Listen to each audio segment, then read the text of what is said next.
Well, hello. I'm here with Caitlin to talk about space Aussies. But first, she's got automation driving inequality. Right. From MIT News on campus and around the world, Peter Dizikes, uh, Dizik, Dizik, maybe it's French, talks about how automation for sure drives up income inequality.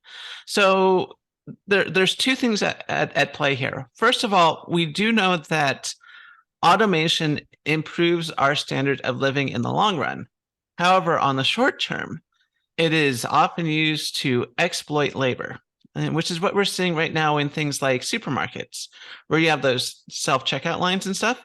Are they improving the lives of the people that work at the supermarket? Well, not so much, apparently. According to this study, this type of automation on the short term is causing a lot of income inequality in that the labor that does not require a huge amount of brain power is being devalued.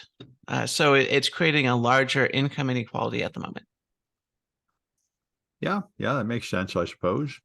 You have less unskilled labor jobs, Yeah, but in the long run, it should improve things.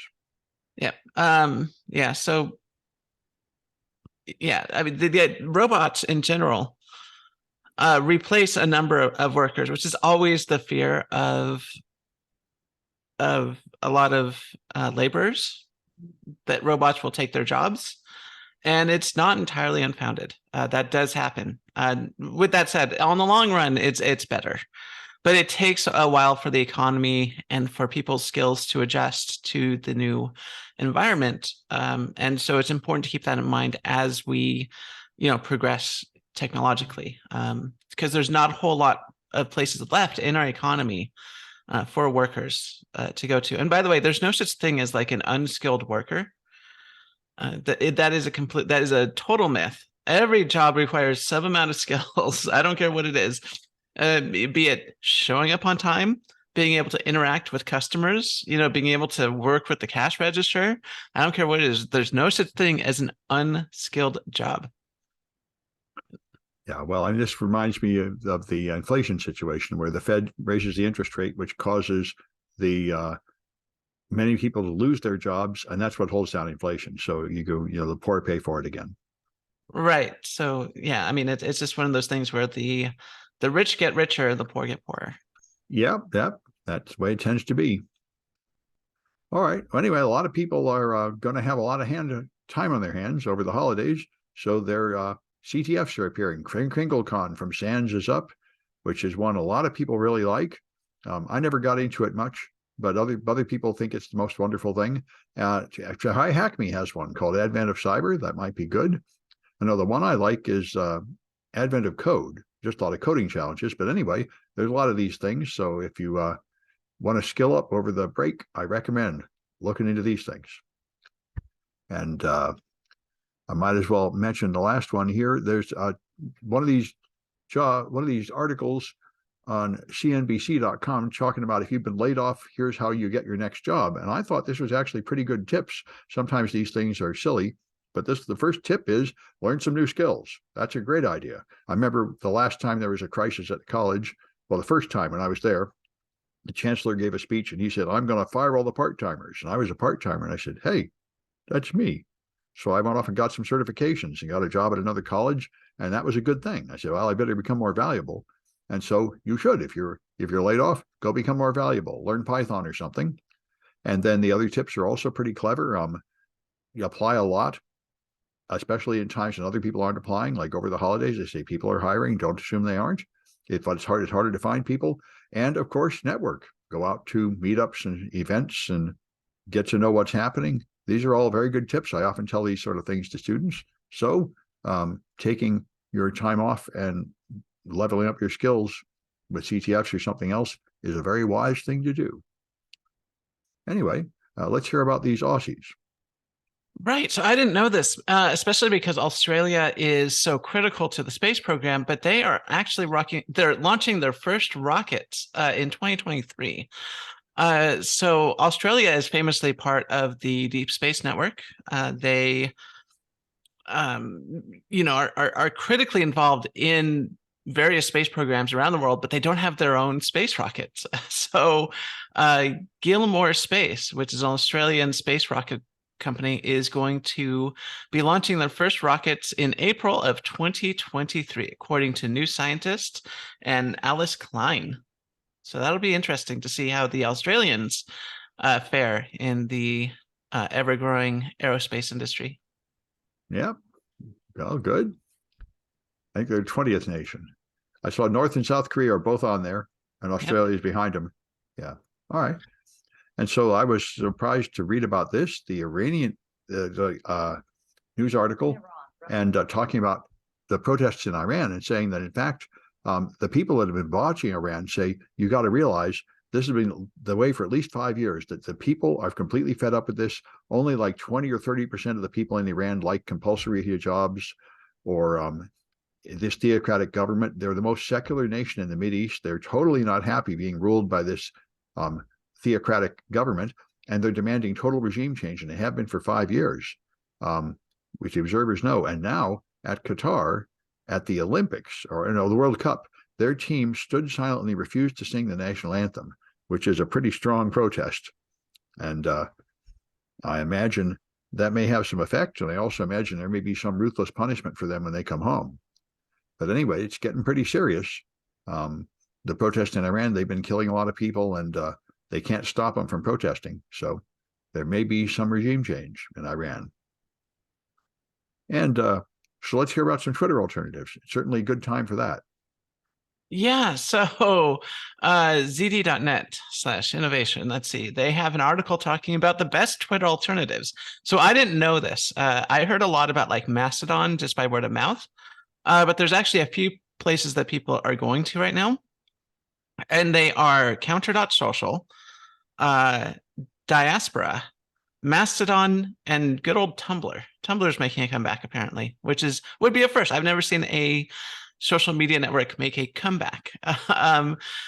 And so they go through the pros and cons of all these. So most of these are actually open source, which I like. It's about time we start open sourcing these social media platforms. The technology we know what the technology is at this point. And so we can sort of refine it, make it free, get it going on sort of the public's dime, as it were. And so, and not be bombarded with a lot of this corporate nonsense. So one of them is, counter.social. They say it's largely based on open source. So it's not entirely open source, but it's mostly. There's no ads, but it has poor messaging. So, it's pretty good. There's Diaspora, which is a social media network concerned with privacy. So once again, based only on open source, there's different communities for different people. No ads. So if you're interested in privacy, and I have no idea why Infosec is not on Diaspora, you would think that's where people would go. But that is one. And then the one where everyone's going, at least that I know of, is Mastodon. So this is where a bunch of the Infosec people are going.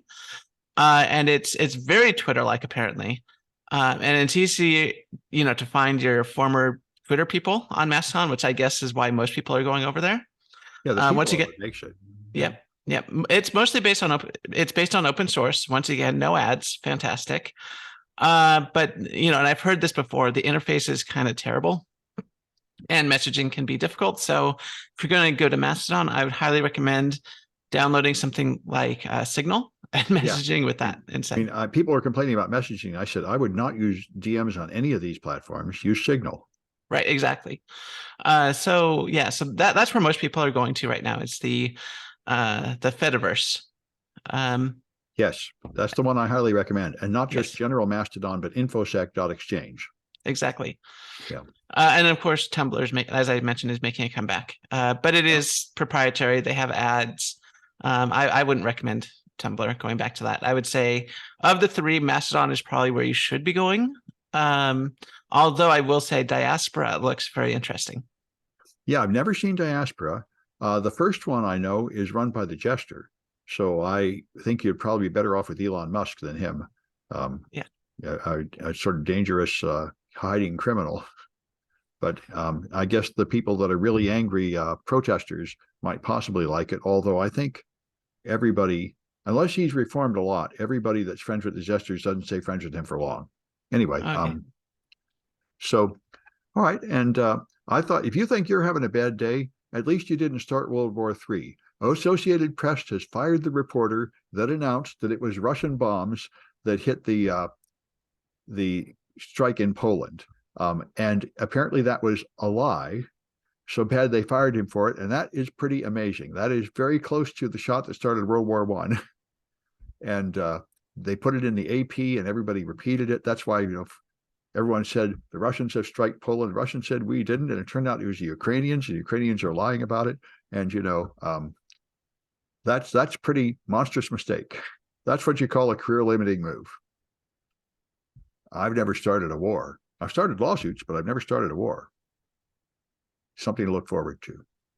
Anyway, I think that's it for today. No, we have one last thing. So this got linked to me. It's the QRZ page for one KE5EE. Oh, yeah. So I was looking at this earlier and the pictures weren't loading, but now it is. And this is this person's page. So for people that don't know ham radio, there are these pages called QRZ. So QRZ is like a contact. So if you want to figure out who you're contacting, you can look people up on their QRZ page. So, there's KE5EE, which we're going to look at, but everyone who has a ham radio call sign should have this. So this is my page. I don't have anything on it. Most people's are like this. But this totally person put some stuff on yours with all your radios and stuff. I will. I was just thinking about that. Yeah. So and the thing is, this is we all know that this is all supported by volunteers, QRZ and everything. This is ham radio stuff. We all know it's vulnerable as hell. Please don't put more viruses and stuff on here. Okay, we all know it. Okay. Yes, we know you can embed JavaScript and stuff on these pages. Just be nice. Okay. That reminds me of when people DDoSed GitHub and they just went on Twitter and said, "Oh, please knock it off. We're like a volunteer group. We don't have any money." And they knocked it off. Yeah, exactly. So yeah, you totally can put like JavaScript on these pages. You can put anything you want, but please, keep it. This is all ham radio stuff. So anyway, so this is his antenna farm. And so you can see here like quad. So most people have like one hex beam antenna. This person has like, 4 of them on some beams here, a few more on the ground, few Yagis all over the place, a few more hex beams on the ground, a few more hex beams in the air, a few even more hex beams in the air, more Yagis of every different type and sort, more hex beams. Let's see. Yeah. Once again, you can never have too many hex beams, apparently. You have, he apparently likes cars. You have these at night. Apparently also has like pinball and stuff at his ham shack, which I don't know. He's living the dream. Whoever this person is, they're living the dream. And let's see, there's some faraway pictures of the antenna farm, which like basically takes up like acres and acres of antennas. Here's a aerial photograph of a live cam showing the antenna farm, what this guy has. Here's another overhead shot, more stuff on the ground. And there's pictures of, and by the way, I'm only about 20% scrolled through this page of all these antennas. There's pictures of inside the shack. So this is what inside the shack looks like. It's very organized. It's very nice. And let's see, more outside. Yeah, and like all these power supplies or whatever they are, antenna rotators, I have no idea. And then here's the lines coming in from the outside, all these coaxes. And he uses like these ridiculous coaxial cables so that it uses Andrew AVA 750 coax, where the center conductor is large enough that you can fit an entire LMR 400 coax cable just through the center. And for people that don't know LMR 400, that's usually like when you have a ham radio setup. That's like the really thick, unflexible cable that like you put outside. That's the special, high grade, expensive cable you would get. No. This person has gone all out. And I am super impressed with this setup. And if this person, has done all this, you really have to ask yourself, what are you doing with your life that is as cool as this? Ah, you've got antenna envy, I can tell. Oh, totally. I looked at this and I'm like, I need real estate. I need to move out in the middle of nowhere, buy like 4 acres of land, and fill it all up with antennas. There you go.